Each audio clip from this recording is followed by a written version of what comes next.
Shalom, shalom, peuple de Dieu. Bonjour à vous tous qui nous suivez sur Internet. Que la grâce et la faveur de Dieu soient avec vous. Continuez d'inviter vos amis, continuez d'inviter vos proches, continuez d'inviter vos collègues. Nous sommes contents de vous avoir avec nous, Père éternel, mon Dieu. Merci d'être avec nous. Merci de nous suivre. Merci de partager la vidéo. Que Dieu vous bénisse. Alors, nous sommes très contents de vous avoir parmi nous. David dit ceci dans le psaume, « Je suis heureux lorsqu'on me dit, allons dans la maison du Seigneur. » Alors, je crois qu'aujourd'hui, Dieu va nous visiter, que Dieu va vous visiter, que Dieu va me visiter et qu'ensemble, nous serons bénis. Alors, avant de commencer, j'aimerais que nous puissions dire merci à Dieu. Dieu nous fait la grâce encore une fois aujourd'hui d'être ensemble, de pouvoir être devant sa face. Nous allons lui dire merci pour ça. Nous allons le rendre grâce pour ça. Nous allons dire merci au Seigneur. La Bible déclare dans le livre de Philippiens, « Réjouissez-vous dans le Seigneur ». Je le répète, réjouissez-vous. Alors, nous allons aller devant Dieu et nous allons lui dire merci avec joie, parce que lui, il a encore accompli des miracles. Il a permis que toi et moi ce matin, nous soyons encore debout et que nous puissions encore chanter ses louanges. Élevons la voix et prions. Père éternel, mon Dieu, mon roi, nous voulons te dire merci, car ta main, Père éternel, a été sur nous durant toute la semaine. Merci, Père éternel, mon Dieu, car toi, tu nous as accompagnés. Merci, Père éternel, mon Dieu, car toi, Père éternel, mon roi, tu as déposé, Père éternel, tes bénédictions dans nos vies cette semaine. Tu nous as gardés, Père éternel, mon Dieu. Tu nous as donné la santé, Père éternel, mon roi. Là où plusieurs Pères éternels sont morts, là où plusieurs sont tombés, là où plusieurs Pères éternels n'arrivaient plus à continuer, là où plusieurs Pères éternels, mon Dieu, mon roi, étaient pris par les découragements, étaient pris, Père éternel, mon Dieu, mon roi, par des problèmes financiers, Père éternel, mon Dieu. Toi, tu as permis que nous soyons là. Tu as permis, Père éternel, mon Dieu, mon roi, que nous soyons dans ta présence. Nous voulons te dire, Père éternel, merci pour ça. Merci, Père éternel, mon Dieu, mon roi. Car toi, tu continues, Père éternel, à lever ton soleil. La Bible déclare que toi, tu lèves ton soleil sur les justes comme les méchants.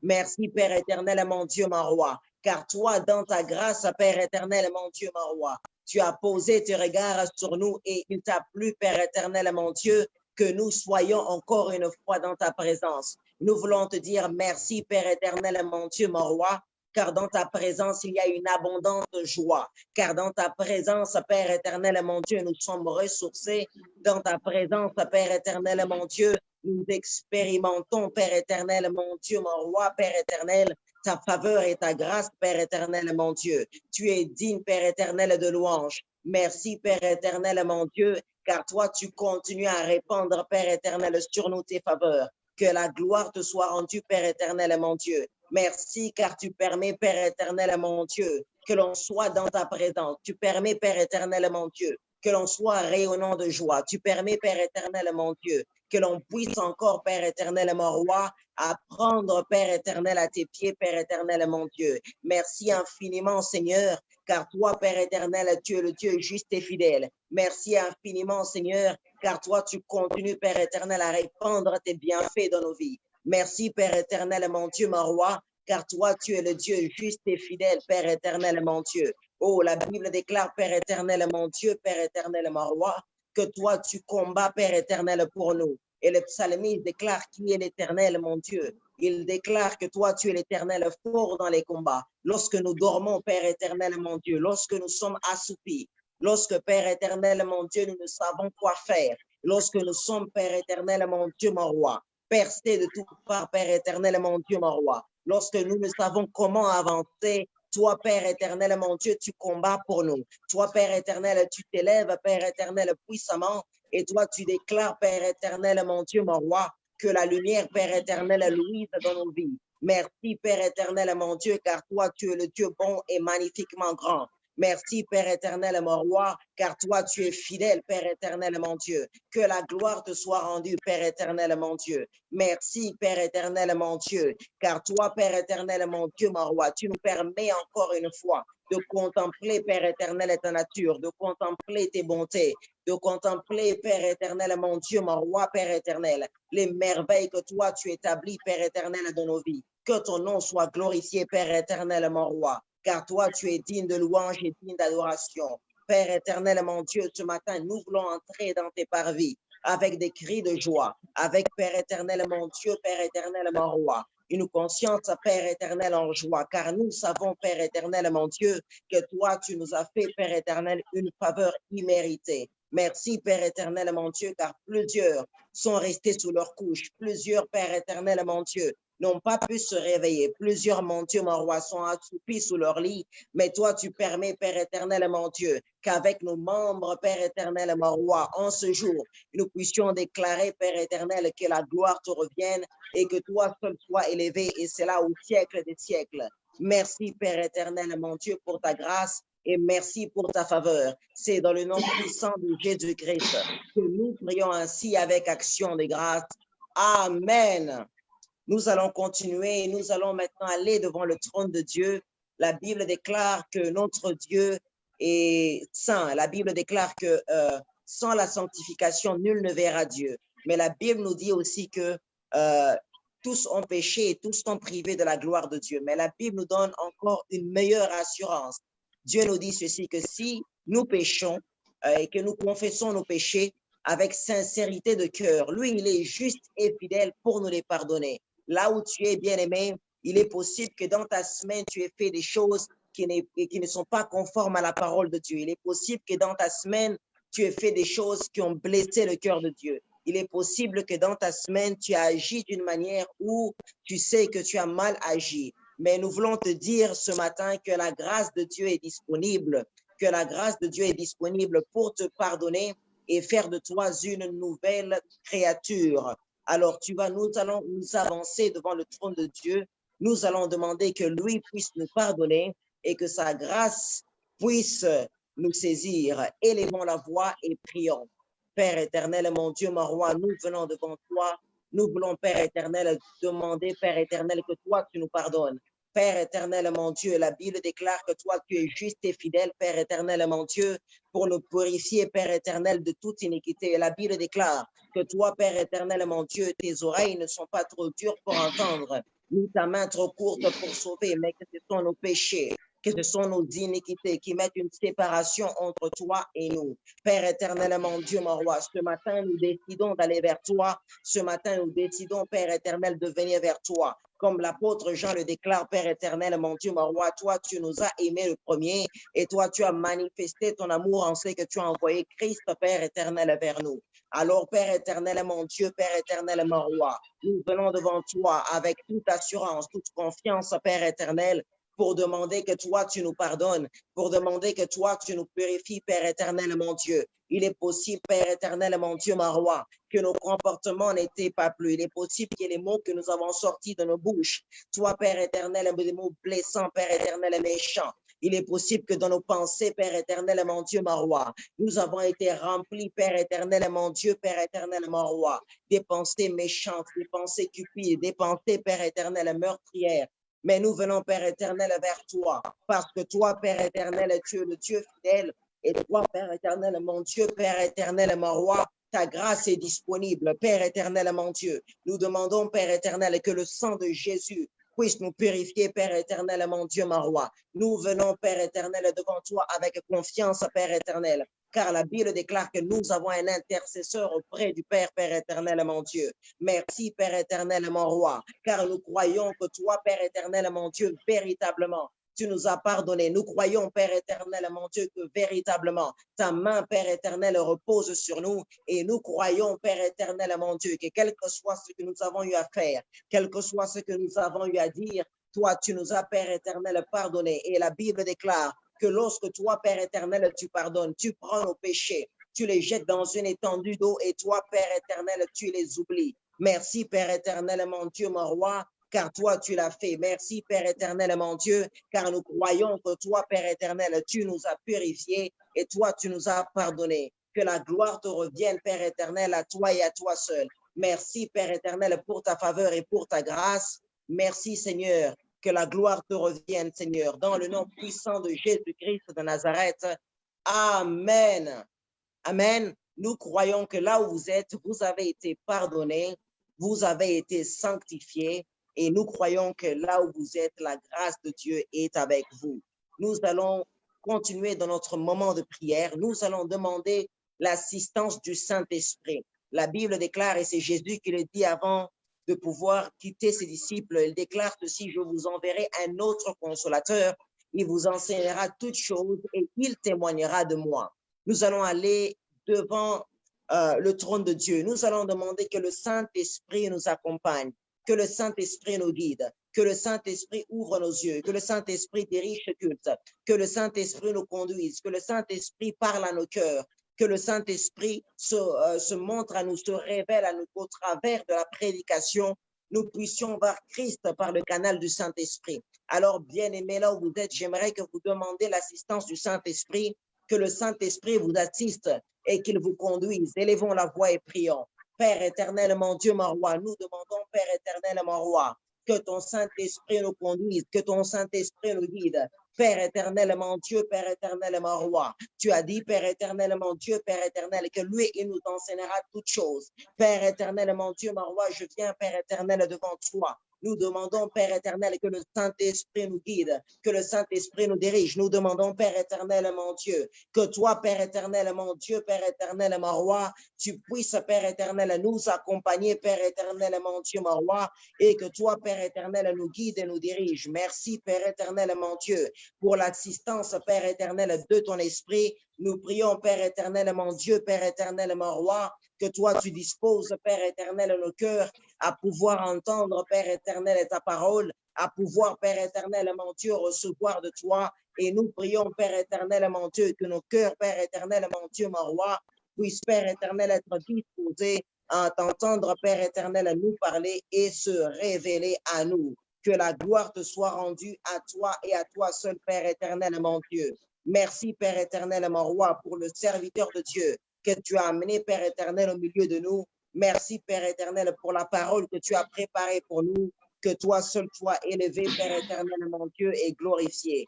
Dans le nom puissant de Jésus, nous avons ainsi prié avec action de grâce. Amen. Donc, bien-aimés, sans plus tarder, nous allons passer à la parole. Nous croyons que Dieu a envoyé son serviteur parmi nous pour nous parler de sa part. Et je crois que là où vous êtes, vous serez touchés, que là où vous êtes, que l'onction de Dieu va vous toucher, que la parole de Dieu va vous toucher et que Dieu va opérer quelque chose de nouveau dans vos vies. Alors, sans plus tarder, nous allons demander au pasteur de pouvoir prendre la place et de pouvoir nous parler selon ce que Dieu lui a mis à cœur. Amen. Amen.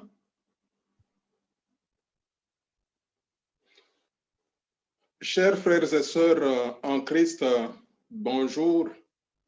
Avant toute chose, j'aimerais dire merci à Dieu. Merci puisque de lui, nous avons l'être, le mouvement et la respiration. Et j'aimerais vous saluer de là où vous êtes.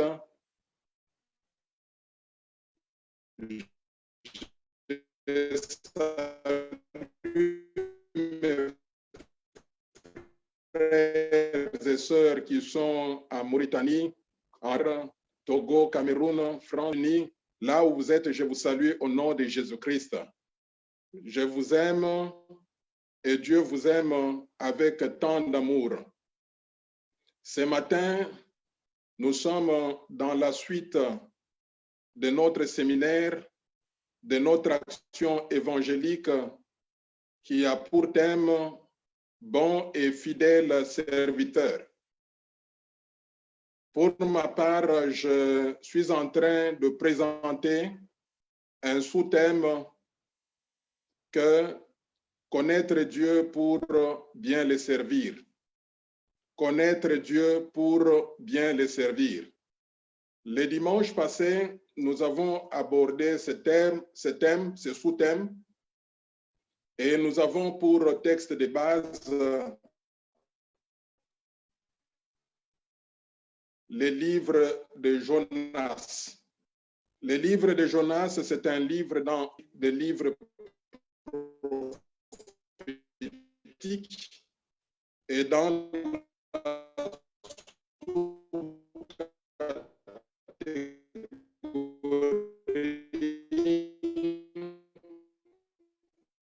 des petits prophètes. C'est là où se trouve le livre de Jonas. C'est un livre avec l'ensemble de ces livres, de ce que nous faisons comme partage. Et le dimanche passé, Dieu nous a fait grâce. Nous avons commencé à partager la vie de Jonas pour bien le servir. Le dimanche passé, nous avons partagé 3 points principaux. Le premier point, c'était la personne de Jonas. Pour faire un rappel, nous avons dit que Jonas est fils d'Amitai, il est hébreu, et nous avons dit qu'il est un petit prophète, comme Osée, comme Joël, comme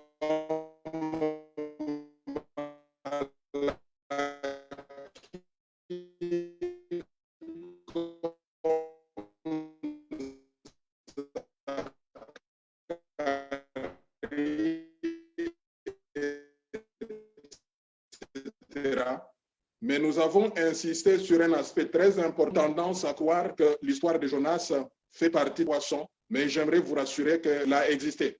Raison pour laquelle, à la vie de Jonas, nous avons lu cela dans Matthieu chapitre 12, du verset 38 à 41. Christ va répondre aux scribes et pharisiens pour dire que le signe qui vous sera donné, c'est le signe de Jonas qui a passé 3 jours et 3 nuits dans le ventre du poisson. Et Christ voulait juste parler de sa mort et de sa résurrection. Et il a vécu cela, il a passé 3 jours et le 3e jour, il est ressuscité d'entre les morts. Et notre deuxième sous-point, nous nous sommes dit que c'est important de comprendre un des concepts qui se retrouve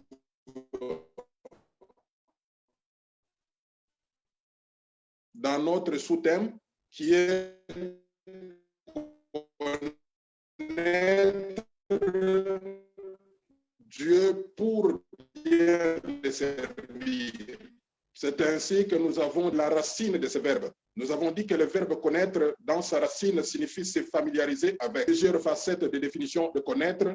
Nous avons dit que le verbe connaître signifie expérimenter quelque chose et garder la représentation mentale de la chose. Nous avons dit également connaître, c'est avoir une notoriété, avoir une réputation. Je donne un exemple. Quelqu'un qui connaît très bien la politique africaine, on dira de lui qu'il a la connaissance. Il a cette notoriété, c'est-à-dire qu'on peut recourir à lui comme étant expert. Nous avons dit également que connaître, c'est pratiquer une chose, mais accepter la chose et se conformer à la chose.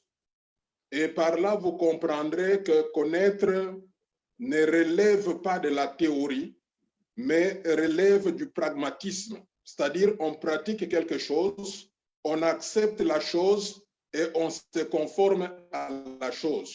Et nous avons terminé par dire que connaître, c'est avoir une liaison, avoir un rapport, c'est avoir une communion, avoir une intimité. C'est ça connaître. C'est ainsi que vous verrez que la Bible, voulant parler des relations sexuelles, utilise le verbe connaître. Et nous avons vu cela dans Genèse chapitre 4, le verset 1er. Quand Moïse écrit à propos d'Adam, il dit Adam connu, c'est le verbe connaître, connu Ève, et ils eurent comme résultat Caïn. Donc, le verbe connaître relève de la profondeur. Et nous avons terminé par dégager la nuance qui existe entre 2 verbes qui semblent être apparentés. C'est-à-dire le verbe savoir et le verbe connaître. Normalement, il est question d'apprendre et de percevoir. Mais quand nous parlons de connaître, nous entrons dans le domaine des profondeurs. C'est-à-dire, il est question de discerner. Et là, vous comprendrez qu'on ne peut pas discerner si on n'a pas de la matière. On ne peut pas évaluer si on ne connaît pas la chose. Donc, connaître, c'est discerner. Connaître, c'est s'accorder avec. Donc, la connaissance relève du domaine des profondeurs. Et notre troisième point principal, et par là où nous nous sommes arrêtés, puisque le dimanche passé, on a eu un problème de connexion, nous étions maintenant dans le troisième point principal, nous étions en train de voir Jonas et la connaissance, soumettre Jonas à la connaissance de Dieu. Et dans ce troisième sous-thème, par là où je commence aujourd'hui, ce matin, nous allons voir trois sous-points. Le premier sous-point, c'est la responsabilité collective. Nous avons dit ça le dimanche passé. Nous avons dit, quand on regarde Jonas et quand on se réfère à Jonas chapitre 1er et le verset 9, quand on lui pose la question par les marins, vous savez que les marins ont posé la question à Jonas. Quand ils étaient troublés, il y avait la tempête, bien qu'ils ont jeté leurs bagages, la tempête n'a pas cessé, les navires étaient en difficulté, c'est ainsi qu'ils ont recouru à une solution un peu supérieure. Il était question de consulter les dieux. Chaque personne devrait consulter ses dieux. Et c'est ainsi qu'ils iront trouver Jonas. Ils l'ont réveillé. Ils lui ont demandé, de quel peuple es-tu? Quelle est ta nation? Qu'est-ce que tu fais réellement? Et dans le verset 9, Jonas va dire ceci, je suis hébreu, je crains l'Éternel, le Dieu des cieux. C'est lui qui a fait la terre et la mer. Alors, restez un peu avec moi dans ces versets. Essayons de creuser ces versets. C'est-à-dire, dans ces versets, il commence par citer sa nationalité, laquelle nationalité est connectée à une religion. Et rappelez-vous qu'à cette époque-là, Israël avait sa religion, le judaïsme. C'est comme de nos jours. Mes amis qui sont au niveau de la Mauritanie, même au niveau de certains pays de l'Afrique de l'Ouest, et même centrale comme Tchad, Mali, Sénégal, etc., là où il y a prédominance de la religion islam, vous verrez qu'il y a connexion entre famille et religion. On a une religion de famille. Et quand on quitte cette religion, il y a des conséquences sociales. C'est notamment l'exclusion familiale. On est déshérité. Et quand je me rappelle de la Mauritanie, là où nous sommes, la Constitution est claire. L'article 5 de la Constitution dit que l'islam est la religion d'État et du peuple. Donc, Jonas se retrouve dans ce concept-là de responsabilité collective. Je suis hébreu, je crains l'Éternel, les dieux des cieux. Et il essaye même de limiter l'habitation de Dieu, la sphère d'action de Dieu, les dieux des cieux qui a créé la terre et la mer. C'est là où je disais qu'il y a un problème avec Jonas en termes de connaissance de Dieu, c'est le fait qu'il reste dans la responsabilité collective. Alors que nous, chrétiens, la vie chrétienne, qui n'est même pas une religion, puisque la religion doit être comprise comme étant l'ensemble des règles que les hommes établissent pour permettre d'aller vers Dieu. Alors que nous sommes dans la vie chrétienne. Dans la vie chrétienne, la démarche est contraire. Ce n'est pas l'homme qui est allé vers Dieu, mais c'est Dieu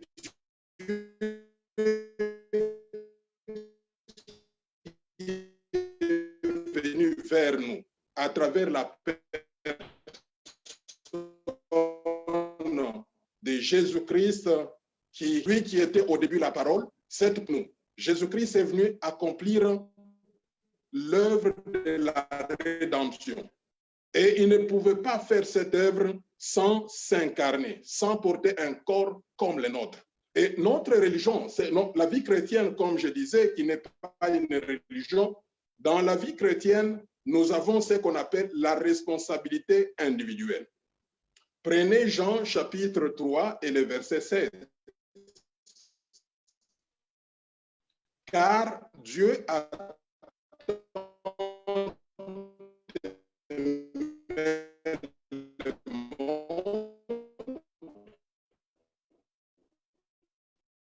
qu'il a donné son Fils unique afin et qu'il reçoive la vie éternelle. Chapitre 10 et le verset 9, bouche le Seigneur Jésus-Christ. Et si tu crois dans ton cœur qu'il a été ressuscité d'entre les morts, tu seras sauvé. La vie chrétienne implique la responsabilité individuelle et non la responsabilité collective.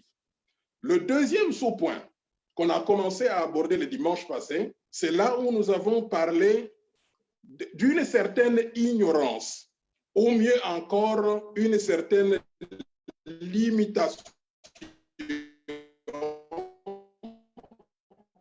de la connaissance de Dieu dans les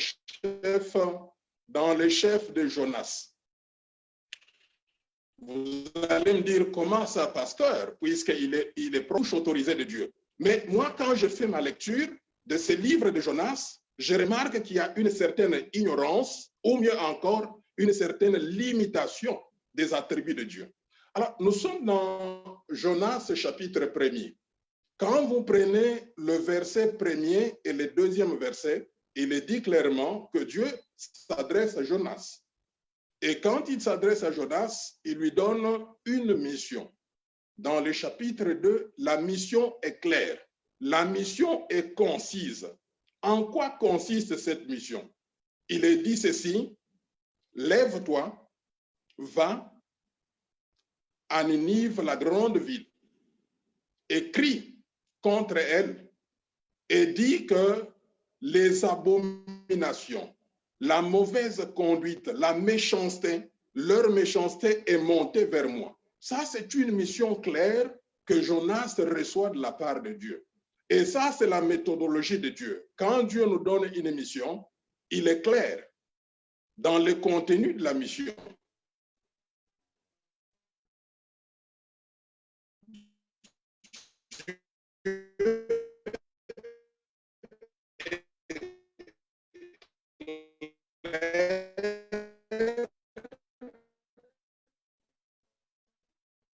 Dans le contenu de la mission. Le contenu de la mission.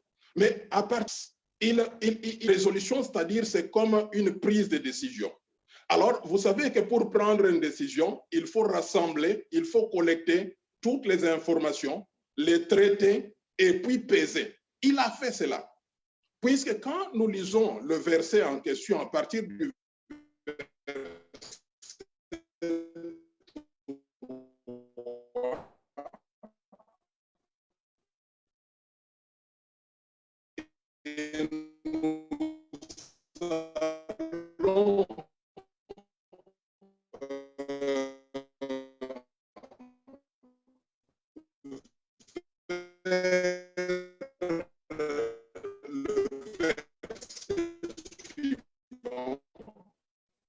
nous comprenons qu'il va Dieu.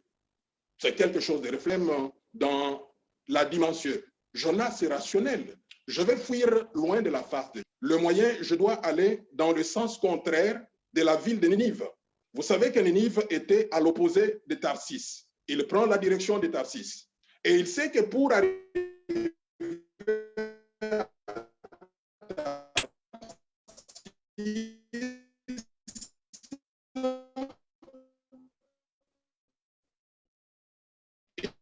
il doit prendre la mer, le cours d'eau. La Bible dit qu'il va payer son déjà l'argent. Il connaissait que pour arriver pour là, que je prenne le navire pour aller à Tarsis. Et que le navire n'est pas gratuit. Il a, puisque sa résolution à lui, c'est de fuir loin de la face de Dieu. La Bible déclare qu'il entre dans un endroit visible, il entre au fond de la face de Dieu. Et quand il arrive dans le fond du navire, qu'est-ce qu'il fait? Il se couche. Et il ne s'arrête pas par là, il dort profondément. Alors, c'est ce que je disais, qu'il y a un problème de limitation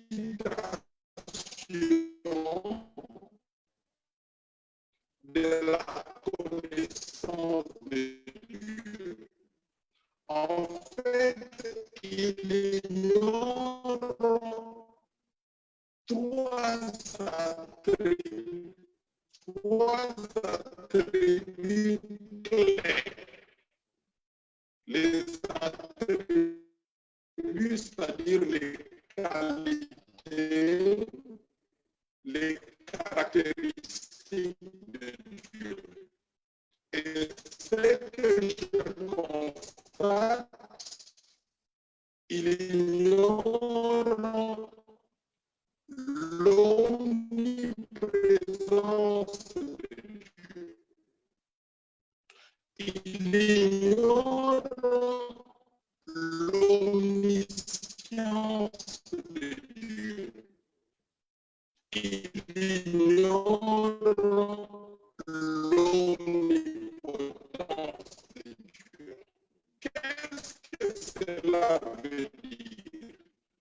Nous commençons par l'omniprésence de Dieu.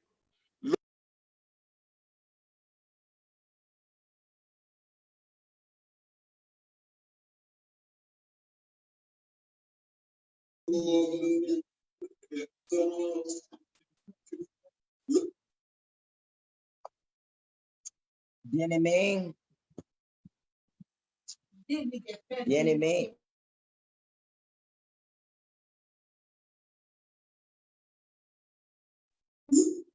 bonjour, bien-aimé, le pasteur a un petit souci au niveau de... Ok, le pasteur est de retour, gloire à Dieu. Donc, nous allons le laisser poursuivre.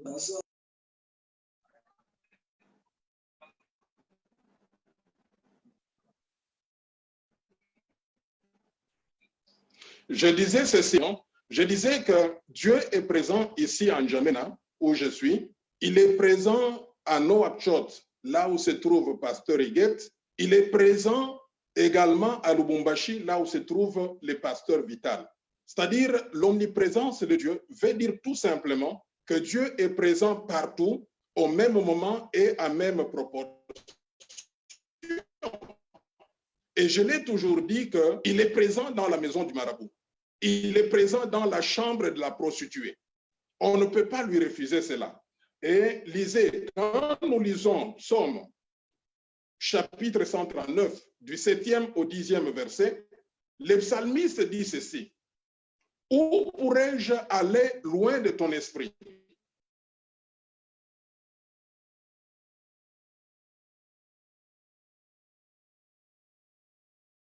Où pourrais-je fuir loin là? Si je me couche au séjour des morts, te voilà. Si je prends les ailes de l'aurore pour habiter à l'extrémité de la terre, là aussi ta main me conduira. Ta main droite m'empoignera. » Donc ça, c'est la notion de l'omniprésence de Dieu. Lorsqu'on ignore cette notion de l'omniprésence de Dieu, c'est pour cela des fois qu'on arrive à faire des bêtises. C'est pour cela qu'on a des gens qui ne sont pas stables dans la foi. Ils sont engagés dans la ville là où leur pasteur est présent. Mais lorsqu'ils quittent cette ville pour aller vers une autre ville, ils font des choses qui ne sont pas correctes. C'est puisqu'on ignore la notion de l'omniprésence de Dieu. Deuxième attribut, c'est l'omniscience de Dieu. L'omniscience veut dire quoi? Veut dire que Dieu connaît tout sauf rien. Et d'ailleurs, la Bible dit clairement, la Bible dit que Dieu, devant Dieu, toutes choses sont nues et à découvert. La Bible déclare que Dieu est celui-là qui sonde les cœurs et les reins. Il examine les sentiments du cœur de l'homme. Et quand nous lisons, par exemple, Ésaïe, chapitre 46, le verset 10, dit ceci: j'annonce dès le commencement ce qui doit arriver. C'est-à-dire, avant que la chose n'arrive, dès le commencement, Dieu annonce cela. Et longtemps d'avance, ce qui n'est pas encore accompli. Je dis, mes arrêts subsisteront et j'exécuterai toute ma volonté.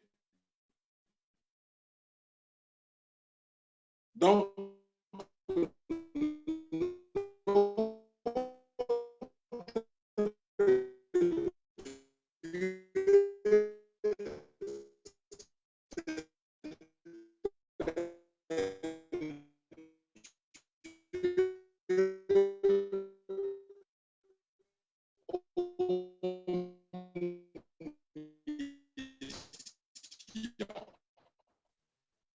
il connaît tout sauf le bien. Mais quand Josias et Jonas se disaient, je vais fuir loin de la face de Dieu, avant qu'ils ne conçoivent cela, qu'ils ne disent cela, Dieu connaît. Oui,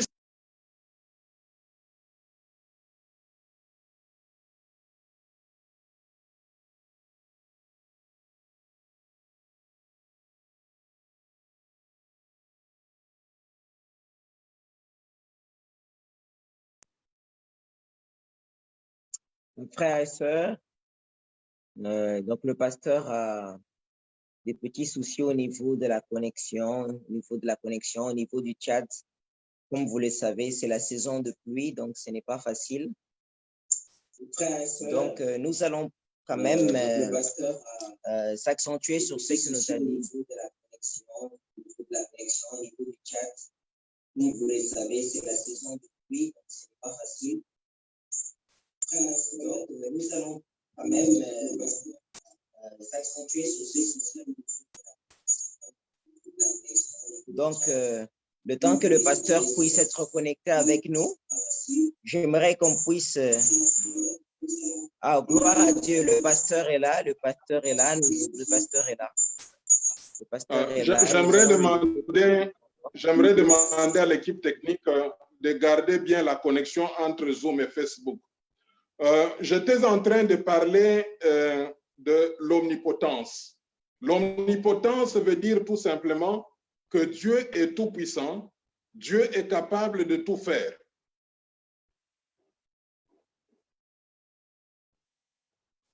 Donc, l'omnipotence, Dieu est tout-puissant, il est capable de tout faire. Et le texte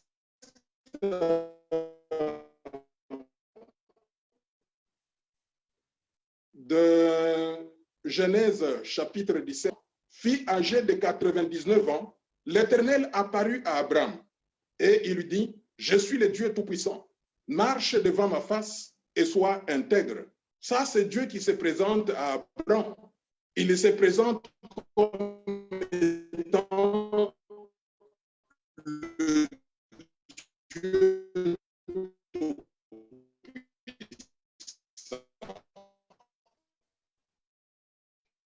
Mais j'aimerais, ça c'est très important, trois attributs. L'omniprésence, mais par rapport à l'omnipotence de Dieu, est capable de tout. Laissez-moi vous dire ceci. Il y a une exception par rapport à cela. Il y a trois choses que Dieu ne peut pas faire.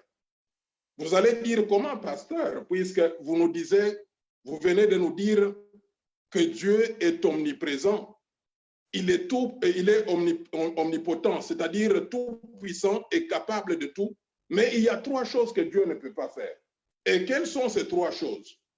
Quand nous lisons dans Tite, Tite chapitre 1er, le verset 2, la Bible dit ceci, lesquels reposent sur l'espérance de la vie éternelle promise dès les plus anciens temps par le Dieu qui ne ment point.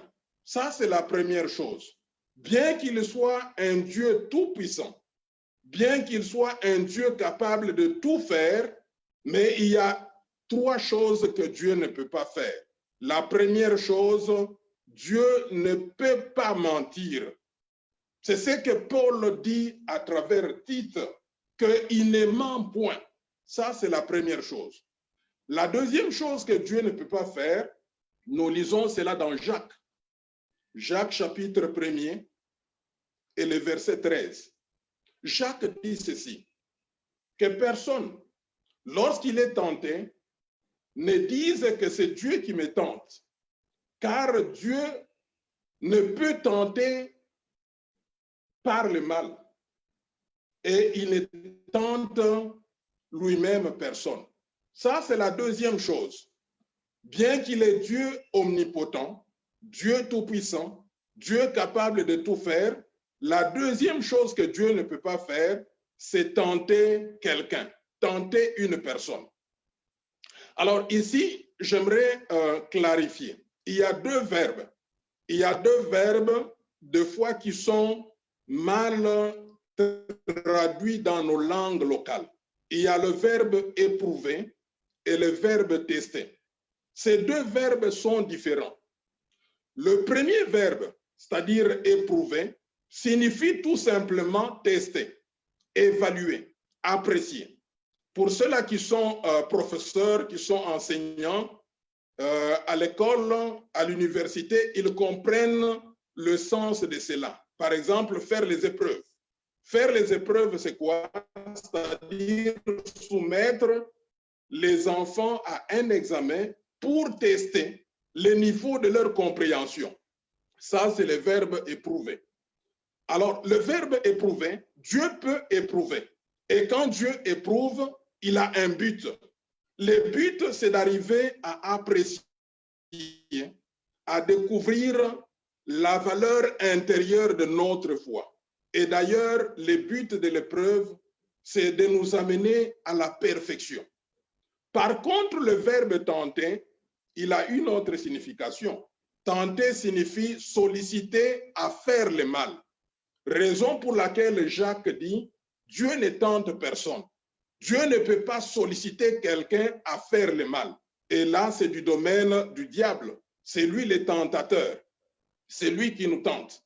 Et l'objet de la tentation, c'est l'apostasie, c'est-à-dire amener quelqu'un à abandonner volontairement sa foi. Et la troisième chose que Dieu ne peut pas faire, nous trouvons cela dans 2 Timothée, le chapitre 2 et le verset 13. La Bible dit ceci, « Si nous sommes infidèles, il demeure fidèle, car il ne peut se renier lui-même. » Ça, c'est la troisième chose. Bien que nous disons que c'est un Dieu omnipotent, un Dieu tout-puissant, un Dieu capable de tout faire, la troisième chose est que Dieu ne peut pas se renier. Donc, voici, Dieu ne peut pas mentir. Deuxièmement, Dieu ne peut pas tenter quelqu'un.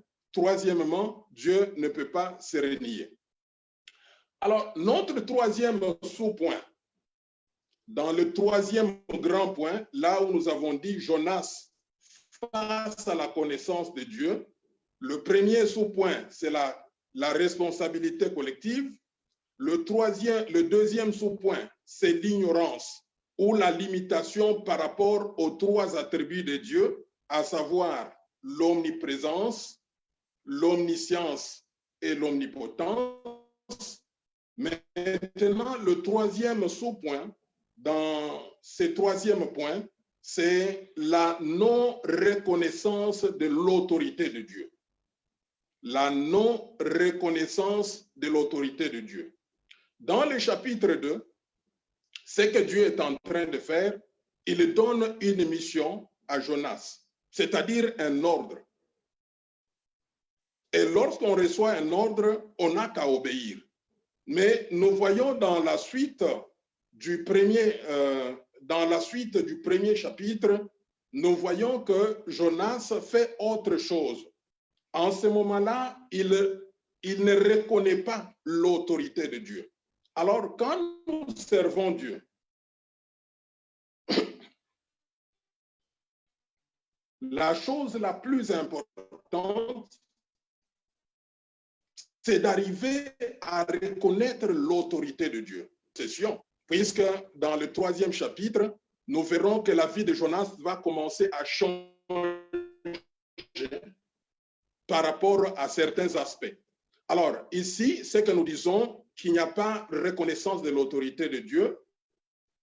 Et j'aimerais insister pour dire, quand on parle de l'autorité de Dieu, nous devons comprendre qu'il y a deux parties.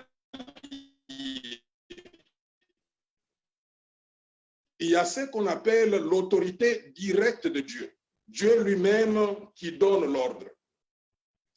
Mais le deuxième palier, c'est l'autorité, il délègue son autorité. Et c'est ainsi quand vous lisez dans Romains 13, il est dit que toute autorité vient de Dieu. C'est-à-dire, dans ce qu'on appelle l'autorité indirecte de Dieu, nous devons comprendre d'une manière simple ceci. C'est-à-dire, dans un pays, l'autorité déléguée de Dieu, c'est le président ou le chef de l'État. Dans une entreprise, l'autorité indirecte ou l'autorité déléguée de Dieu, c'est le PDG, le président directeur général ou le directeur de l'entreprise. Dans une famille, il y a le parent qui représente l'autorité indirecte ou l'autorité déléguée de Dieu. Et dans une salle de classe, pour vous qui êtes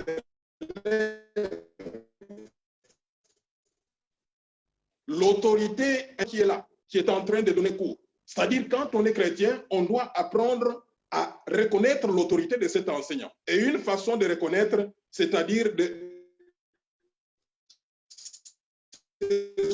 soumettre et d'obéir. C'est le pasteur. C'est le pasteur. Il est une autorité établie par Dieu. Mais dans la vie de Jonas, lorsque de Dieu, nous découvrons qu'il y a l'autorité de Dieu. Il ne reconnaît pas cela. Il fait autre chose que ce que Dieu lui a demandé de faire. Alors, je passe maintenant au deuxième chapitre. Dans le deuxième chapitre, nous allons partager 2 points additionnels. Et ces 2 points sont très importants. Le premier point, c'est la prière. Quand on sert Dieu, la prière est très importante. Ça, c'est le premier point dans le deuxième chapitre. Et le deuxième point que je vais partager, c'est la sainteté. La sainteté. C'est un autre attribut de Dieu. C'est ce que je vais partager. Alors, pour aujourd'hui, en termes de lecture, nous sommes dans le chapitre 2. Je vais vous recommander à la maison de lire tout le verset 11 du deuxième chapitre. Mais ici, je vais faire la lecture seulement de 3 versets. Je vais lire le premier verset du chapitre 2. Je vais lire le deuxième verset du chapitre 2 et le 11e. Et je le fais à dessein.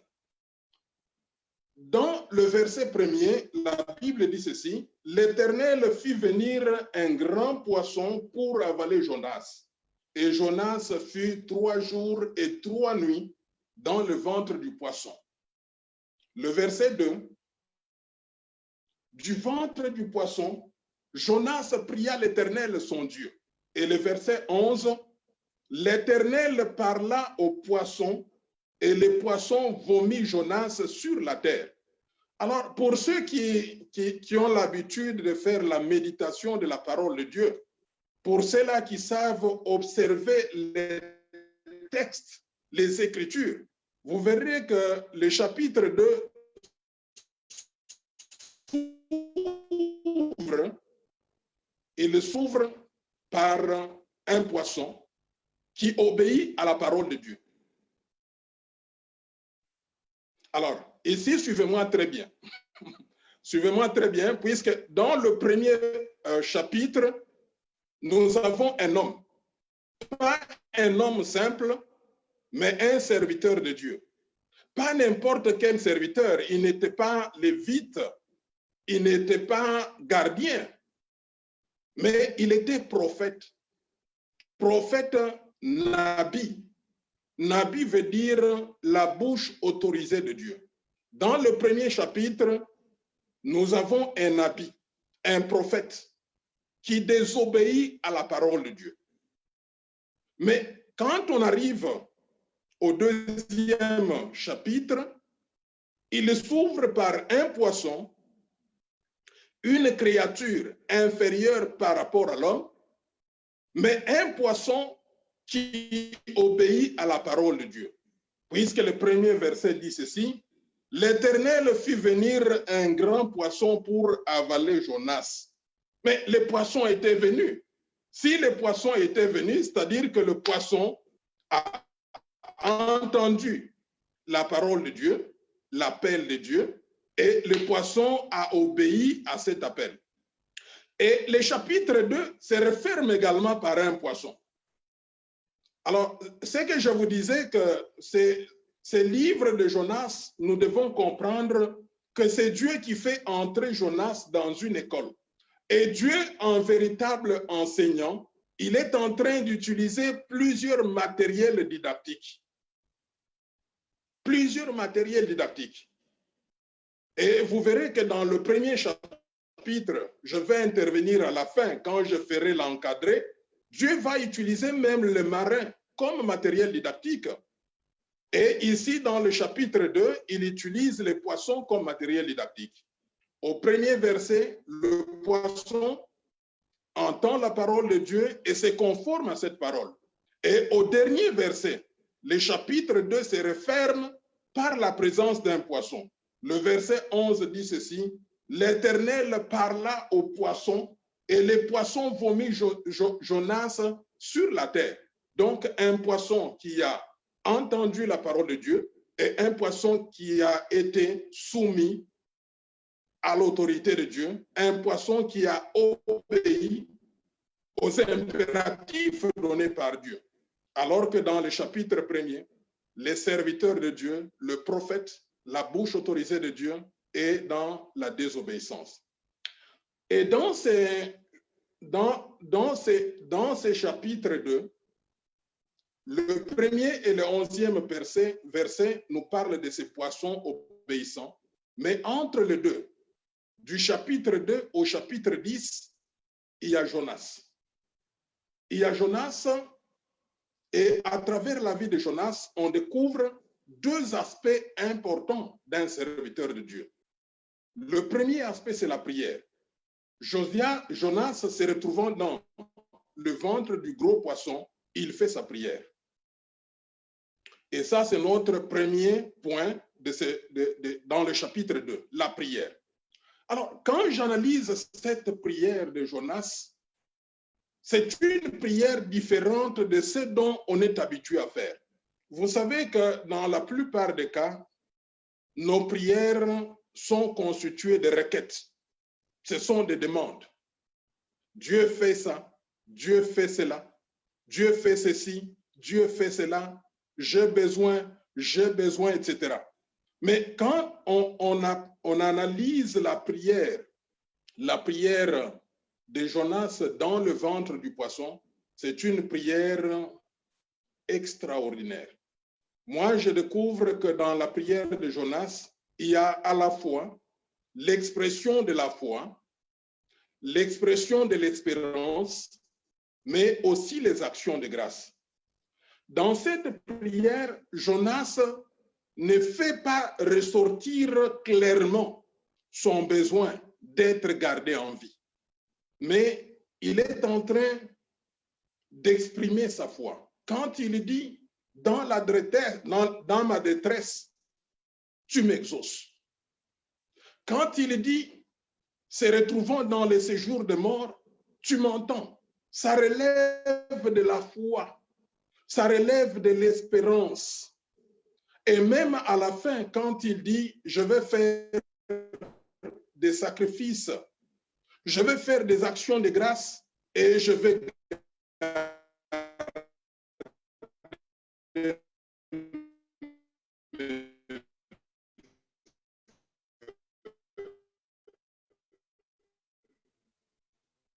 ça, c'est profond. Et d'ailleurs, c'est ce que la Bible dit. La Bible nous recommande les supplications, l'intercession. Ange, un serviteur de Dieu doit prier. Dans la prière, ce qui fait l'exaucement de la prière, ce n'est pas la multitude de phrases. Je ne dis pas qu'il ne faut pas multiplier les phrases, il faut en faire. Il faut même prier beaucoup d'heures. Même si on priait beaucoup d'heures, mais n'oublions pas la substance, l'essentiel dans la prière, ce qui nous amène à l'exaucement. Premièrement, c'est la foi. Et deuxièmement, c'est s'accrocher à la volonté de Dieu. J'aime beaucoup au niveau des femmes la manière dont nous prions avec la parole de Dieu. Et là, ça garantit déjà l'exaucement de nos prières. Je suis dans Hébreux chapitre 11, le verset 6, pour parler de la foi. La Bible dit ceci, « Or, sans la foi, il est impossible de lui être agréable, car il faut que celui qui s'approche de Dieu croit, premièrement, que Dieu existe, deuxièmement, qu'il est le rémunérateur de ceux qui le cherchent. » Ça, c'est la prière avec foi. C'est-à-dire, quand on s'approche de Dieu dans la prière, on a besoin de la foi. Alors, moi, j'ai toujours dit qu'il faut la trilogie de la foi. La trilogie de la foi implique trois choses, c'est-à-dire la foi croyance, adhérer aux saintes écritures par l'intellect, la foi obéissance, c'est dire que toute parole qui sort de la bouche de Dieu, c'est un impératif, c'est un ordre auquel obéir. Et puis la foi confiance, c'est laisser emballer, c'est laisser emporter, c'est laisser conduire par la parole de Dieu. Alors, le deuxième élément qui permet l'exaucement des prières, c'est ce qu'on retrouve dans 1 Jean, chapitre 5, versets 14 à 15. Je donne l'essentiel.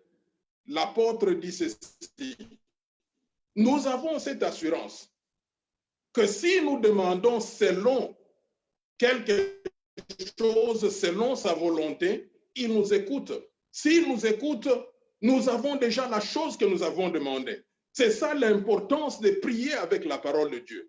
Quand on prie avec la parole de Dieu, c'est-à-dire qu'on est en train de mettre Dieu sous ses responsabilités. Rappelez-vous de ce qu'il a dit dans Jérémie chapitre 1, le verset 12, que je me tiens derrière ma parole afin de pouvoir l'accomplir. C'est-à-dire, quand je suis malade, ça, je donne un exemple, je suis malade et je voudrais faire ma prière, je peux soit m'attarder dans Ésaïe, là où il est dit que tu as pris nos douleurs, nos infirmités et nos maladies, et que par tes meurtrissures, nous sommes guéris. Et lorsque je fais ma prière avec cela, c'est comme qui dirait, je mets Dieu sous sa responsabilité. Et comme on l'avait dit, vous savez que Dieu ne peut pas se renier. La Bible dit ceci, si nous sommes infidèles, il demeure fidèle à sa parole, car il ne peut pas se renier lui-même. Ça, c'est le premier élément que je voulais partager à partir du verset 2, la prière. Elle est très importante dans la vie d'un serviteur. Et cette prière doit être basée sur la foi et sur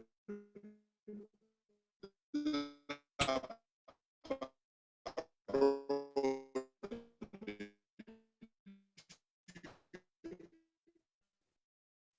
deuxième point que je voudrais partager ce matin, c'est de Jonas. Vous verrez qu'à deux de Dieu. Et ici, nous sommes dans l'Ancien Testament, nous sommes chez les Juifs. Le temple symbolise la présence de Dieu. Et vous savez, la structure du temple, il y avait les parvis, le lieu saint et le lieu très saint. Il y a la présence de Dieu là-bas.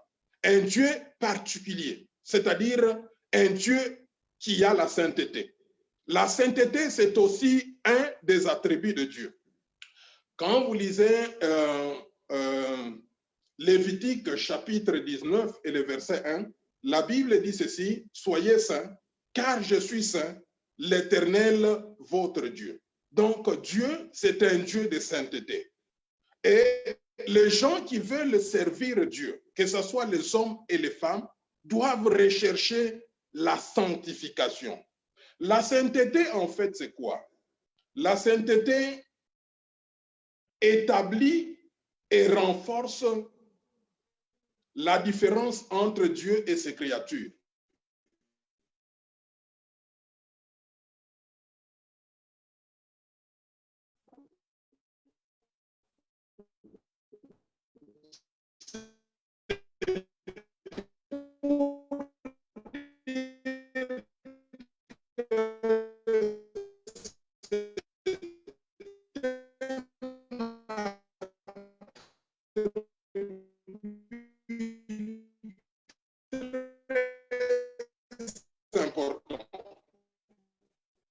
La sainteté signifie tout simplement qui est mauvais.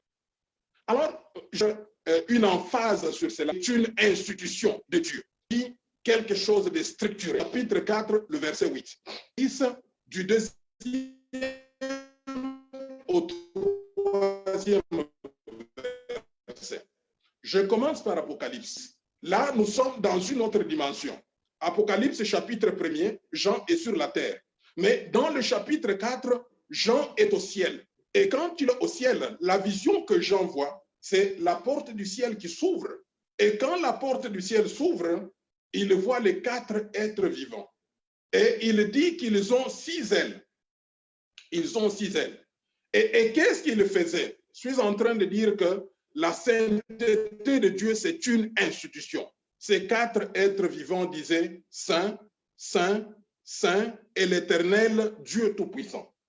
Et par la suite, vous verrez que les 24 vieillards vont se prosterner et même jeter leur couronne. Quand vous prenez Ésaïe chapitre 6, du 2e au 3e verset, dans une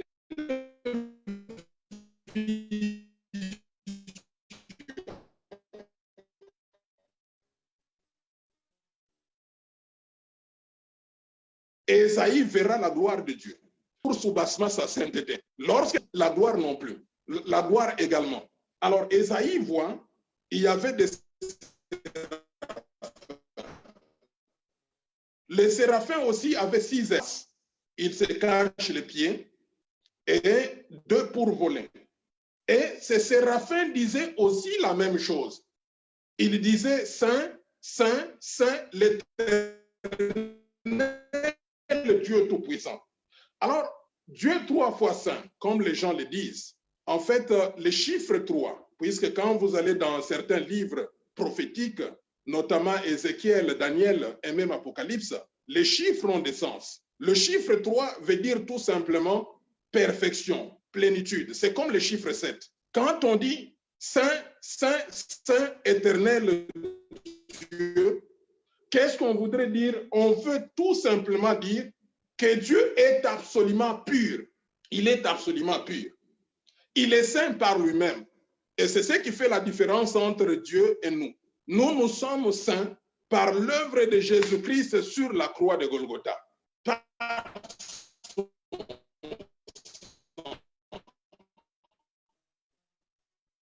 Nous devenons saints. Mais Dieu, il est saint par lui-même. Il est séparé de tout degré. Et c'est pour cela qu'il est même dit que la prière du méchant, c'est une abomination devant Dieu. Alors, à un certain moment, quand vous lisez les Écritures, vous verrez qu'on associe feu à la sainteté. Feu à la sainteté. Et d'ailleurs, quand vous lisez dans certains livres, par exemple, Habakkuk, chapitre 1er et le verset 13, il est dit, ses yeux sont blancs, à telle enseigne qu'il ne tolère pas le péché. Quand vous lisez Hébreux chapitre 12, verset 29, il est dit que Dieu, c'est un feu dévorant. Donc, la sainteté de Dieu est un attribut important pour quelqu'un qui sert Dieu. Nous devons savoir que nous servons un Dieu qui est saint, saint, saint, éternel, Dieu Tout-Puissant. Et quelles sont les implications? Les implications de servir un Dieu qui est saint, saint, saint, les implications, premièrement, ce sont les exigences. C'est-à-dire que Dieu nous exige aussi à rechercher la sainteté. Donc, vous vous rappelez du passage qu'on a donné, Lévitique chapitre 19, premier verset. Soyez saints, car je suis saint, l'Éternel votre Dieu. Et quand nous allons dans le Nouveau Testament, nous prenons 2 Timothée, chapitre 2, verset 19. Paul dit ceci à Timothée. Le Seigneur connaît ceux qui lui appartiennent, et quiconque prononce le nom du Seigneur, qu'il s'éloigne de l'iniquité. Retenez bien ce verset. Et quand je prends également 1 Thessaloniciens, chapitre 4, le verset 3, Paul dit ceci, la volonté de Dieu, c'est votre sanctification. Quand je prends également Thessaloniciens, 1 Thessaloniciens, chapitre 4, verset 7, la Bible dit c'était, mais à la sanctification. Et là, c'est pour dire c'est très important. Mais le grand problème, d'ailleurs, j'aimerais arriver à ma conclusion, le grand problème est que nous avons tendance à servir un Dieu, Dieu sans pour autant le connaître. Raison pour laquelle il y a beaucoup de ratés. Raison pour laquelle nous faisons des choses qui ne sont pas correctes. Un jour, Christ, ici, je suis dans ce qu'on appelle les sermons sur la montagne, que moi j'appelle un exposé doctrinal fait par notre Seigneur Jésus-Christ. Il était sur la montagne. Il va commencer dans Matthieu, chapitre 5, chapitre 6, et il va terminer par le chapitre 7. Là, c'était un exposé doctrinal, puisque à la fin, les gens qui étaient là, qu'est-ce qu'ils ont dit? C'était comme une défense de thèse de doctorat. Les gens qui étaient là vont dire que personne n'a jamais parlé comme lui. Il a parlé avec une autorité.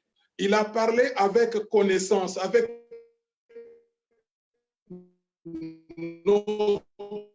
notoriété. Il a bien présenté les choses. Alors, quand il arrive dans le chapitre 7, que vous connaissez, il prend le verset 21, le verset 22 et 23. Et moi, ce qui m'intéresse, c'est le verset 23. Le verset 23, ça va beaucoup nous intéresser. Il dit ceci, et là, Jésus-Christ, en tant que docteur, essaie d'ouvrir une fenêtre vers l'eschatologie, c'est-à-dire les discours de fin de temps, ce qui va se passer. Et il va dire ceci, beaucoup viendront, ils diront ceci, en ton nom, nous avons chassé les malades, et nous avons chassé les démons. En ton nom, nous avons guéri les malades. En ton nom, nous avons fait des miracles. Alors, avez-vous déjà eu le temps de vous arrêter sur ce verset, essayer de comprendre? Alors, moi, je me suis arrêté sur ce verset pour essayer de comprendre. Quand je vois les 3 ministères ou services qui sont énumérés là-bas, sont les services que nous envions le plus. Nous envions le plus guérir les malades. Nous envions le plus chasser les démons. Nous envions le plus faire des miracles. Et c'est là, moi, je mets, ce sont des services ou des ministères de parade.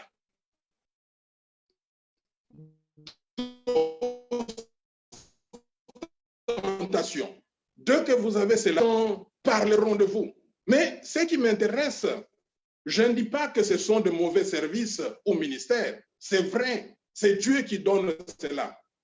Mais le plus grand problème quand on sert Dieu, c'est de les connaître pour bien les servir. Ces gens-là, ils ont servi Dieu sans pour autant le connaître. Voyez la réponse. La réponse de notre Seigneur Jésus-Christ est tranchante. Il dit ceci, je ne vous ai jamais connu. Jamais, c'est fort. C'est-à-dire, je ne vous ai jamais connu, c'est-à-dire avant-hier, hier, aujourd'hui, je n'ai jamais eu connaissance de vous. Je ne vous ai jamais connu. Et pourtant, ces gens, ils ont chassé les démons, ils ont guéri les malades, ils ont fait des miracles. Je ne vous ai jamais connu. Et connu, là, c'est le verbe connaître. C'est-à-dire, je n'ai pas eu de liaison avec vous. Je n'ai pas de relation avec vous. Je n'ai pas de communion avec vous. Je n'ai pas d'intimité avec vous. Alors que nous savons que pour servir Dieu, il faut le connaître. Et connaître Dieu, c'est avoir une liaison avec lui, avoir une communion avec lui, avoir une intimité avec lui. Mais pourquoi sert-on le Seigneur sans pour autant le connaître? Et qu'est-ce qu'il a dit? Pourquoi est-ce qu'il ne les a pas connus? Il leur dit clairement, puisque vous êtes serviteurs de l'iniquité. Une fois de plus, si on ne fait pas attention à la sainteté de Dieu, les conséquences sont graves. Et le mot utilisé, l'iniquité, vous savez qu'il y a une différence. Il y a péché, il y a transgression et il y a iniquité. Péché, c'est manquer son but. Chata, manquer son but. Transgression, c'est ne pas observer la loi. Alors que iniquité, c'est une inclinaison vers le mal. Faisons très attention. Si on a un cœur incliné vers le mal, comment peut-on servir le Seigneur? Rappelez-vous de ce qu'on a dit dans 2 Timothée chapitre 2 verset 19. Le Seigneur connaît ceux qui lui appartiennent. Et quiconque prononce le nom du Seigneur, qu'il s'éloigne de l'iniquité. Quand on sert le Seigneur, on doit s'éloigner de l'iniquité. Cette inclinaison, cette orientation, cette tendance vers le mal. Et c'est pour cela qu'on a des problèmes. Il y a de soi-disant serviteurs ou servantes de Dieu qui sont en train de vivre dans le péché. Et j'aimerais, pour ceux-là qui m'ont suivi, ceux-là qui sont serviteurs et servantes de Dieu, ceux-là qui aspirent à cela, qu'on puisse bien comprendre que pour bien servir Dieu, on a tout intérêt à les connaître. Que Dieu bénisse sa parole. Amen. Amen, amen, amen. Est-ce qu'on peut acclamer pour la parole de Dieu?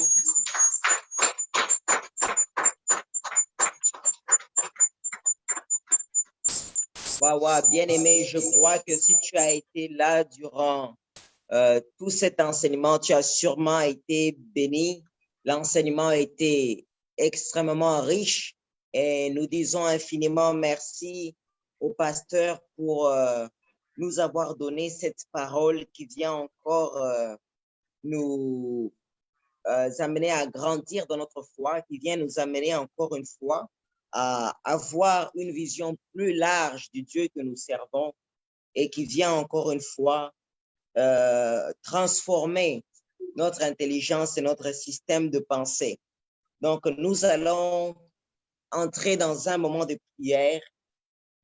Le pasteur a parlé, premièrement, au début, il a défini ce qu'était connaître. Il a dit connaître, c'était se familiariser avec quelque chose. C'était pratiquer, accepter, se conformer à quelque chose, avoir un rapport avec ces choses, une liaison, une intimité. Donc, bien-aimés, nous allons prier. Chacun de nous va prier. Alors, si tu sers Dieu, il faudrait au préalable que tu aies une intimité, que tu aies au préalable une communion personnelle avec Dieu. Il y a la communion, comme on dit, collective avec l'Église, où on prie tous ensemble, mais tu dois aussi avoir un moment personnel avec Dieu, où toi et Dieu, vous êtes seul à seul et où Dieu se révèle à toi et où toi aussi tu apprends de lui. Alors nous allons prier. Si il arrivait que toi, tu n'as pas ça, tu vas prier que Dieu t'aide à avoir une vie de prière, une vie de méditation, à pouvoir rencontrer Dieu tel qu'il est pour toi. Élevons la voix et prions. Père éternel, mon Dieu, mon roi, nous venons, Père éternel, devant toi. Nous voulons que toi, Père éternel, mon Dieu, tu nous donnes une vie de prière, Père éternel, mon Dieu, afin que nous puissions te connaître tel que toi tu es. Donne-nous une vie de méditation, Père éternel, personnelle, afin d'apprendre, Père éternel, de toi. Donne-nous d'avoir des temps de qualité, Père éternel, dans ta présence. Père éternel, mon Dieu, mon roi, nous venons, Père éternel, devant toi. Père éternel, mon Dieu, donne-nous des temps de qualité. Père éternel, mon Dieu, donne-nous, Père éternel, mon Dieu, à apprendre de toi, Père éternel. Donne-nous, Père éternel, mon Dieu, à avoir des temps, Père éternel, mon Dieu, seul à seul avec toi dans ta présence. Père éternel, mon roi, nous voulons apprendre de toi. Père éternel, mon Dieu, mon roi, nous voulons te connaître. Père éternel, mon Dieu, Père éternel, mon roi, nous voulons, Père éternel, aller encore, Père éternel, loin, Père éternel, de notre relation, Père éternel, avec toi. Voilà pourquoi, Père éternel, mon Dieu, nous venons, Père éternel, mon roi, et nous prions que toi, Père éternel, mon Dieu, tu nous donnes, Père éternel, des temps de qualité dans ta parole. Aide-nous, Père éternel, mon Dieu, à te rencontrer dans ta parole. Toi, tu as parlé, Père éternel, aux pharisiens, tu leur as dit, vous sondez les Écritures, mais vous ne voyez pas qu'elles parlent de moi. Père éternel, mon Dieu, mon roi, nous voulons, Père éternel, sonder les Écritures dans le but, Père éternel, mon roi, d'atteindre, Père éternel, la révélation de ta personne. Père éternel, mon Dieu, mon roi, nous voulons prier, Père éternel, mon Dieu, que toi, Père éternel, mon roi, tu te révèles à nous. Père éternel, par ta parole, que toi, Père éternel, mon Dieu, tu enlèves la paresse, Père éternel, mon Dieu. Tu enlèves toute forme de lourdeur afin que nous puissions, Père éternel, mon Dieu, te connaître, Père éternel, tel que tu es, Père éternel, mon Dieu. Père éternel, mon roi, Père éternel, donne-nous une vie de prière, Père éternel, mon Dieu. Transforme, Père éternel, notre vie de prière. Nous voulons, Père éternel, prier, Père éternel, mon Dieu, de telle sorte à avoir des rencontres, Père éternel et divine, de telle sorte, Père éternel, mon Dieu, mon roi, à ce que toi, Père éternel, tu nous parles, à ce que toi, Père éternel, mon Dieu, Père éternel, tu te révèles à nous, Père éternel, de manière puissante. Nous voulons, Père éternel, prier, mon Dieu, mon roi, de telle sorte à communiquer avec toi, à entendre, Père éternel, ta voix et à voir nos vies, Père éternel, transformées et changées, Père éternel, mon Dieu. Merci, car nous savons que toi, tu vas faire ces choses, Seigneur. Merci, car nous savons que toi, Père éternel, ta main est sur nous, Père éternel, mon Dieu, pour nous amener à vivre ces choses, mon Dieu, mon roi. Merci, Père éternel, mon Dieu, car toi, tu es le Dieu puissant. Bien-aimé, dans le même élan, tu vas commencer à prier. Le pasteur a parlé de la limitation des attributs de Dieu. Tu vas commencer à prier, que Dieu élargit ta connaissance de la parole, que Dieu élargit ton expérience avec Dieu, afin que tu puisses voir Dieu tel qu'il est, afin que tu vois Dieu tel qu'il est. Bien-aimé, quel que soit là où tu es allé, quel que soit ce que tu as fait, le pasteur nous a rappelé l'omniprésence de Dieu, l'omniscience de Dieu, l'omnipotence de Dieu. Bien-aimé, j'aimerais que tu pries maintenant et que tu demandes à Dieu d'élargir ta connaissance des Écritures, afin que ces choses-là t'imprègnent en toi et que tu puisses vivre ces choses, que tu puisses les pratiquer dans le nom de Jésus. Père éternel, mon Dieu, nous venons, Père éternel, devant toi. Nous prions, Père éternel, que tu élargis, Père éternel, la connaissance, Père éternel, de ta parole. Élargis, Père éternel, mon Dieu, la connaissance de ta parole. Père éternel, mon Dieu, nous venons, Père éternel, devant toi. Nous voulons que toi, Père éternel, mon Dieu, mon roi, tu nous aides à voir la révélation des Écritures, Père éternel, mon Dieu. Que tu nous aides, Père éternel, mon Dieu, Père éternel, mon roi, à apprendre, Père éternel, mon Dieu, mon roi, de toi. Nous venons, Père éternel, mon Dieu, Père éternel, devant toi. Nous prions, Père éternel, mon Dieu, que toi, Père éternel, tu nous diriges, que toi, Père éternel, tu nous guides, Père éternel, mon Dieu. Père éternel, mon roi, nous prions, Père éternel, pour nos têtes, Père éternel, mon Dieu, pour notre esprit. Nous prions que toi, Père éternel, mon roi, tu nous remplisses, Père éternel, mon Dieu, par ta parole. Nous voulons, Père éternel, avoir une vie, Père éternel, de méditation. Nous voulons que toi, Père éternel, mon Dieu, que toi, Père éternel, mon roi, tu puisses nous aider à mettre cela en pratique, Père éternel, mon Dieu. Aide-nous, Père éternel, mon Dieu, mon roi, Père éternel, à appliquer, Père éternel, mon Dieu. C'est que toi, Père éternel, mon Dieu, Père éternel, mon roi, tu as mis, Père éternel, mon Dieu, Père éternel, mon roi, en nous. Père éternel, mon Dieu, Père éternel, mon Dieu, élargis notre connaissance, Père éternel, de la parole. Élargis notre connaissance de la parole, Père éternel, mon Dieu. Que toi, Père éternel, tu renouvelles notre cartographie mentale. Que toi, Père éternel, mon Dieu, mon roi, tu renouvelles notre intelligence. Que toi, Père éternel, mon Dieu, tu nous parles, Père éternel, mon Dieu, mon roi. Que la gloire, Père éternel, te soit rendue. Toi, le Dieu, Père éternel, vivant, et toi, le Dieu, Père éternel, glorieux. Merci, Père éternel, pour ce que toi, Père éternel, tu fais dans le nom puissant de Jésus-Christ de Nazareth. Amen. Que la gloire te soit rendue, Seigneur. Bien-aimé, dans le même mélange, j'aimerais que tu pries. Le pasteur a parlé de la reconnaissance de l'autorité de Dieu. Et il a parlé de cette reconnaissance de l'autorité de Dieu en deux parties. Il a dit qu'il y a l'autorité directe de Dieu, où Dieu te parle directement. Dieu te donne une révélation dans les Écritures ou même dans un moment de prière et ou même lui-même par une voix audible. Mais il a parlé aussi de l'autorité déléguée de Dieu. C'est-à-dire que Dieu a placé dans ta vie des personnes qu'il a mis au-dessus de toi. Ça peut être ton pasteur, ça peut être le président de ta nation, ça peut être ton patron dans un travail, ça peut être ton professeur à l'école. Bien-aimés, nous allons prier que Dieu nous aide à reconnaître l'autorité. Souvent, il est facile de reconnaître l'autorité directe de Dieu, mais très difficile de reconnaître l'autorité déléguée de Dieu. Voilà pourquoi j'aimerais qu'on insiste non pas sur l'autorité directe de Dieu, mais sur l'autorité déléguée de Dieu. Que tu puisses prier par rapport à ça et tu demandes à Dieu, Seigneur, aide-moi à écouter les personnes que tu as mis au-dessus de moi. Élevons la voix et prions. Père éternel, mon Dieu, Père éternel, mon Dieu, mon roi, nous venons, Père éternel, devant toi. Père éternel, mon Dieu, Père éternel, mon roi. Toi, Père éternel, mon Dieu, nous venons, Père éternel, devant toi. Toi, Père éternel, mon roi, nous venons, Père éternel, et nous nous approchons de toi. Oh, Père éternel, mon Dieu, Père éternel, mon Dieu, nous voulons que toi, Père éternel, tu nous aides. Que toi, Père éternel, tu nous aides à reconnaître l'autorité déléguée de Dieu. Père éternel, mon Dieu, mon roi, le pasteur nous a dit, Père éternel, mon Dieu, que dans ta parole, tu as dit, Père éternel, que toute autorité venait de toi. Père éternel, mon Dieu, mon roi, aide-nous à honorer nos parents. Père éternel, mon Dieu, mon roi, la Bible déclare, Père éternel, mon Dieu, mon roi, puisse écouter l'instruction de vos pères afin que vous viviez longtemps. Père éternel, mon Dieu, aide-nous à honorer, Père éternel, nos parents. Aide-nous, Père éternel, mon Dieu, Père éternel, donne-nous la capacité, Père éternel, mon Dieu, de pouvoir marcher, Père éternel, selon toi.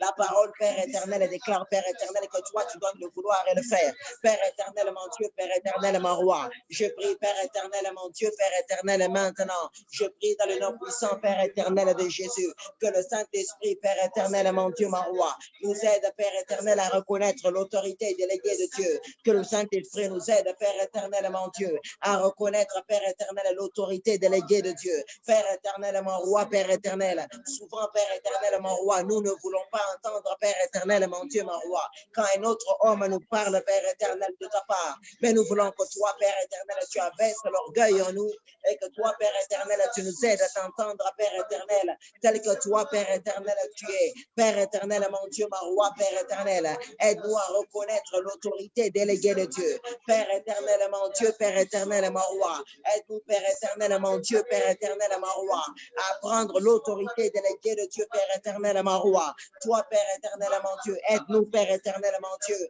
à reconnaître cela. Donne-nous cette capacité, mon Dieu, mon roi. Père éternel, mon Dieu, Père éternel, que toi, Père éternel, mon roi, tu nous aides, Père éternel, à nous soumettre, Père éternel, mon Dieu. Oh, Père éternel, mon Dieu, mon roi, je prie, Père éternel, mon Dieu, mon roi, que toi, tu nous aides, Père éternel, mon Dieu, Père éternel, mon roi, à pouvoir, Père éternel, mon Dieu, mon roi, Père éternel, mon Dieu. Toi, Père éternel, mon roi, j'aimerais que toi, tu nous aides, Père éternel, mon Dieu. Que toi, Père éternel, mon Dieu, Père éternel, mon roi, tu nous aides, Père éternel, mon Dieu, mon roi, par rapport à cela. Que toi, Père éternel, mon Dieu, tu nous parles, Père éternel, mon Dieu. Et que toi, Père éternel, mon roi, Père éternel, tu nous aides et nous renouvelles, Père éternel, mon Dieu. Enlève en nous, Père éternel, le doute en ce qui concerne l'autorité directe de Dieu. Enlève en nous, Père éternel, le doute que toi, Père éternel, mon Dieu, tu puisses, Père éternel, mon Dieu, Père éternel, nous remplir, Père éternel, mon Dieu, Père éternel, mon roi, de ta foi, Père éternel, mon Dieu. Que toi, tu parles, Père éternel, à nos esprits, Père éternel, mon Dieu. Et nous voulons, Père éternel, que toi, Père éternel, tu nous donnes la capacité, Père éternel, mon Dieu. Oh oui, Père éternel, mon Dieu, que toi, Père éternel, tu nous aides à respecter nos autorités. Tu nous aides, Père éternel, mon Dieu, mon roi, à honorer les personnes que toi, Père éternel, mon Dieu, tu as mis, Père éternel, au-dessus, Père éternel, de nous. Père éternel, mon Dieu, Père éternel, mon roi, je mets, Père éternel, cela, Père éternel, mon Dieu, que toi, tu nous assistes, Père éternel, mon Dieu, afin que nous reconnaissions, Père éternel, ton autorité déléguée.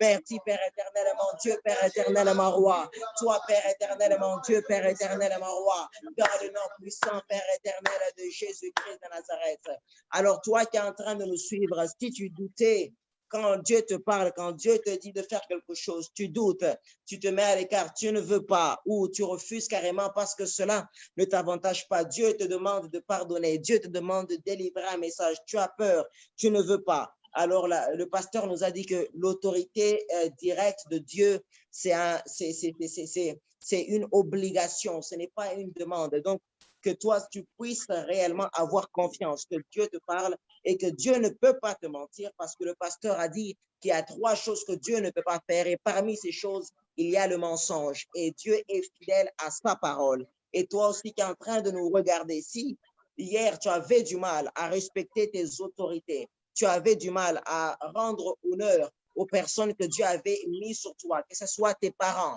que ce soit tes professeurs, que ce soit ton patron au travail, qu'à partir d'aujourd'hui, tu marches dans cette conscience-là.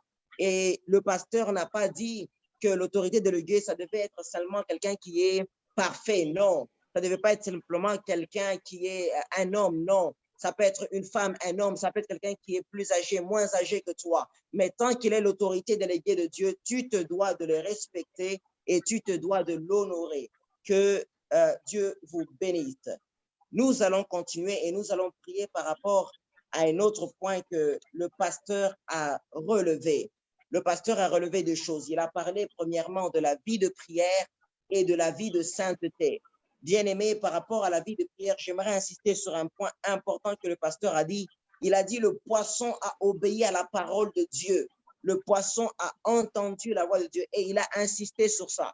Bien-aimé, toi qui nous suis, il est impossible que tu sois enfant de Dieu et que tu dises que tu n'entendes pas la voix de Dieu. Je ne crois pas à cela. Je suis sûr que Dieu te parle, simplement tu dois découvrir comment Dieu te parle. Dieu a parlé à Jonas par plusieurs moyens, par les marins, par les poissons, par toutes sortes, par une voix audible, par toutes sortes de moyens. Alors toi qui es là, qui dis que tu n'entends pas la voix de Dieu, tu vas prier, que Dieu t'aide à reconnaître sa voix. Parce que si un poisson, moins que toi, arrive à entendre Dieu, alors je ne crois pas que toi, tu ne pourras pas l'entendre. Alors, tu vas prier pour ta vie de prière, que ce soit une vie de prière où tu communiques avec Dieu, où tu échanges avec Dieu. Et tu vas prier pour la vie de sainteté, bien-aimé, parce que le péché aussi est une barrière entre nous et Dieu.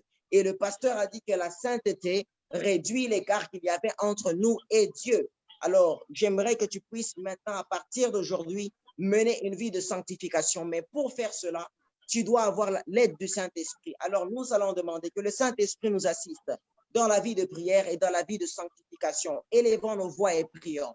Père éternel, mon Dieu, Père éternel, mon roi, nous venons, Père éternel, devant toi, Père éternel, mon Dieu. Père éternel, mon Dieu, Père éternel, mon roi, Père éternel, mon Dieu. Nous venons, Père éternel, devant toi, Père éternel, mon roi. Toi, Père éternel, mon Dieu, Père éternel, puissant. Toi, le Dieu Père éternel, merveilleux, Père éternel, mon Dieu, mon roi est grand. Toi, le Dieu Père éternel, juste et fidèle. Père éternel, mon Dieu, Père éternel, mon roi. Nous venons, Père éternel, devant toi, Père éternel, mon roi, toi, Père éternel, mon Dieu. Nous voulons que toi, Père éternel, mon Dieu, tu transformes, Père éternel, notre vie, Père éternel, mon Dieu. Nous voulons marcher dans la sanctification, Père éternel, mon Dieu. Nous voulons marcher dans la sanctification, Père éternel, mon Dieu. Nous voulons que toi, tu nous aides, Père éternel, mon roi. Que le Saint-Esprit, Père éternel, nous aide, Père éternel, mon Dieu, à abandonner ces choses, Père éternel, mon Dieu, qui nous retenaient, Père éternel, encore. Nous voulons marcher dans la vie de sanctification, Père éternel, mon Dieu. Nous voulons marcher dans la vie de sanctification. Nous voulons, Père éternel, mon Dieu, mon roi, que toi, Père éternel, mon Dieu, Père éternel, mon roi, tu nous aides à marcher, Père éternel, dans la vie de sanctification, Père éternel, mon Dieu. Père éternel, mon Dieu, Père éternel, mon roi. Nous voulons que toi, Père éternel, mon Dieu, que tu nous aides à reconnaître, Père éternel, ta voix chaque jour de notre vie. Que ce soit, Père éternel, par un canal audible, Père éternel, mon Dieu. Que ce soit par un homme, que ce soit dans ta parole, Père éternel, mon Dieu. Que ce soit par les événements de la nature. Nous voulons entendre, Père éternel, ta voix. Nous voulons t'entendre, Père éternel, à nous parler. Nous voulons t'entendre se révéler, Père éternel, à nous. Nous voulons t'entendre, Père éternel, à nous accompagner. Nous voulons t'entendre, Père éternel, nous parler, Père éternel, mon Dieu. Et nous voulons t'entendre, Père éternel, mon Dieu, Père éternel, mon roi. Que toi, Père éternel, tu manifestes la Père éternel dans notre vie. Je prie, Père éternel, mon Dieu, que tu ouvres, Père éternel, nos yeux. Que tu ouvres nos yeux spirituels et que tu ouvres notre esprit, Père éternel, mon Dieu, afin que nous puissions percevoir, Père éternel, ta voix. Percevoir, Père éternel, mon Dieu, Père éternel, mon roi. C'est que toi, Père éternel, tu veux, Père éternel, nous donner. C'est que toi, Père éternel, tu peux nous faire parvenir comme message. Père éternel, mon Dieu, Père éternel, mon Dieu, mon roi. Je prie, Père éternel, que nos esprits, Père éternel, s'ouvrent afin de recevoir, Père éternel, de toi, afin d'entendre, Père éternel, de ta parole, afin, Père éternel, mon Dieu, Père éternel, mon Dieu, mon roi, de marcher, Père éternel, selon tes principes, Père éternel, mon Dieu. Que toi, Père éternel, mon roi, tu sois glorifié et que toi, Père éternel, mon Dieu, tu sois élevé. Merci, Père éternel, mon Dieu, pour ta main, Père éternel, puissante. Merci, Père éternel, mon Dieu, pour ta faveur, Père éternel, mon Dieu, mon roi, et ta grâce. Merci, Père éternel, mon Dieu, Père éternel, mon roi, parce que toi, tu es le Dieu, Père éternel, merveilleux, Père éternel et grand. Que toi, Père éternel, mon Dieu, Père éternel, mon roi, tu sois, Père éternel, élevé, Père éternel, mon Dieu, Père éternel, mon roi. Que toi, tu sois glorifié, Père éternel, mon Dieu, dans le nom puissant, Père éternel, de Jésus. Dans le nom puissant de Jésus-Christ de Nazareth. Oh, dans le nom puissant de Jésus, nous avons ainsi prié. Amen. Nous allons faire notre dernier point de prière qui a un rapport avec ce que le pasteur a dit. Il a dit, il y a 3 choses que Dieu ne peut pas faire. Et une des choses qu'il a citées, il a dit, Dieu ne peut pas se renier. En d'autres termes, Dieu est fidèle à sa parole. Voilà pourquoi, bien-aimé, quel que soit ce que tu vis, peut-être là où tu es malade et tu es en train de douter, est-ce que Dieu peut me guérir? Le pasteur nous dit, Dieu est fidèle. La Bible nous dit, Dieu est fidèle et il ne peut pas renier sa parole. Il a dit qu'il va te guérir, alors il va le faire. Peut-être là où tu es, tu dis, mais est-ce que j'ai un avenir? Dieu a dit qu'il a préparé des plans de bonheur pour toi et non de malheur. Alors, sois-en sûr, Dieu va le faire. J'aimerais que tu recommandes toutes ces choses qui te tracassent, toutes ces choses dans ta vie qui te compliquent, toutes ces choses qui viennent mettre plusieurs pensées à toi, mettre la tristesse en toi. J'aimerais que tu le confies entre les mains de Dieu parce que lui est fidèle à sa parole. Alors, si ta volonté rencontre la volonté de Dieu qui est dans sa parole, je suis sûr et certain qu'un miracle va se produire. Élevons la voix et prions, recommandons nos soucis, nos problèmes entre les mains de Dieu. Père éternel, mon Dieu, mon roi, nous venons, Père éternel, devant toi. Nous avançons, Père éternel, près de toi, Père éternel, mon Dieu. Père éternel, mon roi, nous venons, Père éternel, devant.